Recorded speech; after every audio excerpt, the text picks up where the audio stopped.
नमस्कार दोस्तों, study S के न्यूज स्पॉटलाइट के इस नए एडिशन में आप सभी का स्वागत है। आज हम बात करेंगे भारत और यूके के बीच में अभी जो मुक्त व्यापार समझौता, अभी फ्री ट्रेड डील जो साइन हुआ है और ये अभी रिसेंटली ही साइन हुआ। सबसे बड़ी बात आती है कि ये जो ट्रेड डील, ये जो मुक्त व्यापार समझौता साइन किया गया है, वो क्यों किया गया है, होता क्या है, इन सभी बातों पे चर्चा करेंगे। आइए शुरू करते हैं। सबसे पहली बात है, चर्चा में क्यों है, क्योंकि जैसा कि हमने कहा कि भारत ने यूके यानी कि ब्रिटेन के साथ अभी इस समझौते ट्रेड डील को फाइनलाइज किया है।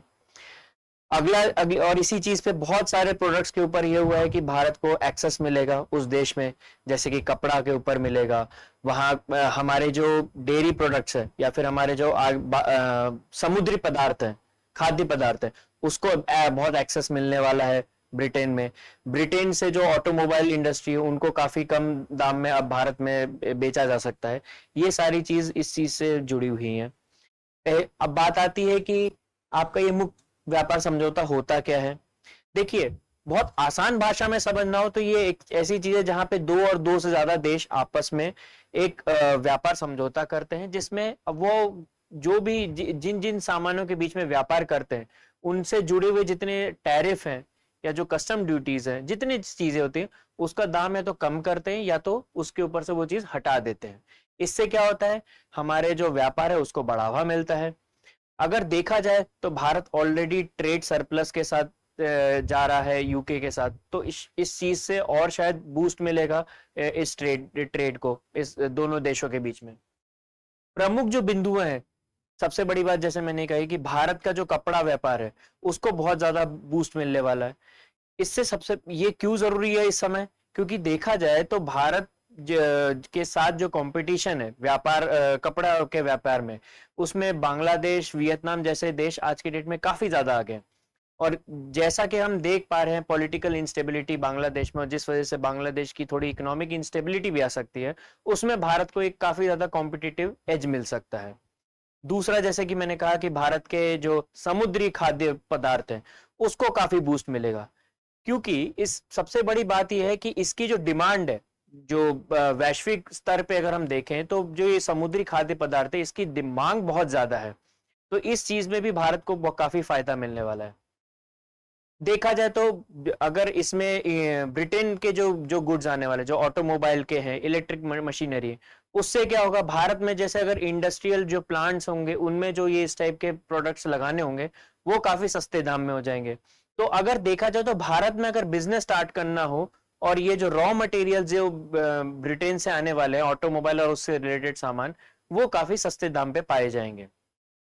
आपको ऑलरेडी पता होगा कि ब्रिटेन की ऑटोमोबाइल इंडस्ट्री काफी चर्चा में भी रहती है समय समय पे। तो उस हिसाब से भी देखा जाए और जिस तरह से देखा जाए कि भारत में जिस तरह से गाड़ियों का और वाहनों का जो मांग बढ़ती है समय समय पे, उस चीज को ये काफी कम मतलब कम दाम पे पाए जा सकते हैं। अब बात आती है कि इसी समय क्यों जरूरी है। अगर आप हाल ही में जो वैश्विक व्यापार व्यवस्था है, जो वर्ल्ड ट्रेड ऑर्डर है, वो काफी उथल पुथल से गुजर रही है। क्यों? क्योंकि अगर आप देखें तो अमेरिका जिस हिसाब से ट्रंप प्रशासन के अंतर्गत आप जिस तरह से आप देख पा रहे हैं काम जिस तरह से कर रही है, जैसे कि जिससे पारस्परिक जो टैरिफ है यानी कि रेसिप्रोकल टैरिफ्स जो हैं वो काफी ज्यादा बढ़ा रही है अलग अलग देशों पे। इसके रडार पे इंडिया भी आ रहा है, चाइना भी आ रहा है, यूरोप के भी काफी कंट्रीज आ रही हैं। तो इस समय पे भारत अपना जो ट्रेड जिस पे उसको नुकसान मिल सकता है, अगर भारत अमेरिका ट्रेड के करंट जो ट्रेड चल रहा है उस बीच में भारत को इस चीज में काफी फायदा मिलेगा। दूसरा चीज इसलिए भी जरूरी होता है क्योंकि जो आपका वैश्विक व्यापार संगठन है उसकी भी जो अभी जिस हिसाब से उसकी जो कार्य प्रणाली में प्रश्न उठाए जा रहे हैं, उस समय पे ये जरूरी है कि अलग अलग देश मुक्त व्यापार समझौतों को और बढ़ावा दें। तीसरा चीज, जैसे हम देख सकते हैं चाइना जैसे क्या कर रहा है, अमेरिका के कार्य प्रगति को देखकर चाइना ने भी अपने हिसाब से शस्त्रीकरण शुरू किया है खनिज पदार्थों के ऊपर। तो ये बहुत ज्यादा जरूरी है कि जो शस्त्रीकरण जो आपका जो ट्रेड का हो रहा है, व्यापार का जो शस्त्रीकरण हो रहा है अलग अलग तरीकों से, उस समय पे भारत के लिए ये व्यापार समझौता काफी बेहतर होगा। हालांकि अब इस पे ये भी सवाल आता है कि आगे भारत को और क्या क्या करना चाहिए। जैसा कि अगर देखा जाए आर्थिक सर्वेक्षण 2019-20 में एक क्लियर कट कहा गया है, इकोनॉमिक सर्वे 2019-20 में ऑलरेडी बोला गया था कि भारत को ग्लोबल वैल्यू चेन का इंटीग्रेशन पार्ट होना पड़ेगा। दूसरा, भारत को अगर अपना एक्सपोर्ट बढ़ाना है तो भारत को आपके जो मुक्त व्यापार समझौते हैं वो अलग अलग देशों के साथ करने पड़ेंगे। भारत ने अभी रिसेंटली बहुत से देशों के साथ कोशिश भी कर रहा है। इसके साथ साथ जैसे ग्लोबल ट्रेड रिसर्च इनिशिएटिव है, उसने भी, या फिर नीति आयोग हो गए, इन सब ने भी रिकमेंड किया है कि भारत को जैसे और फ्री ट्रेड डील साइन करने चाहिए।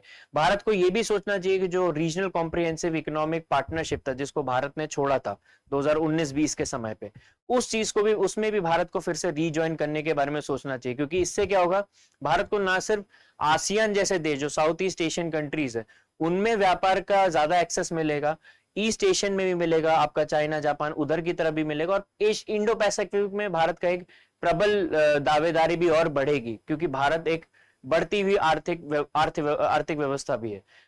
इसी के साथ हम इस चीज को समझ करना चाहेंगे, लेकिन हम आपसे कमेंट में जरूर जानना चाहेंगे कि भारत के लिए इस समय और क्या क्या चीजें करनी चाहिए जिससे भारत का व्यापार या जो भारत का जो ट्रेड सरप्लस है उसको और बढ़ावा मिले और भारत आर्थिक व्यवस्था है वो और स्ट्रॉन्गर बनकर उभरे।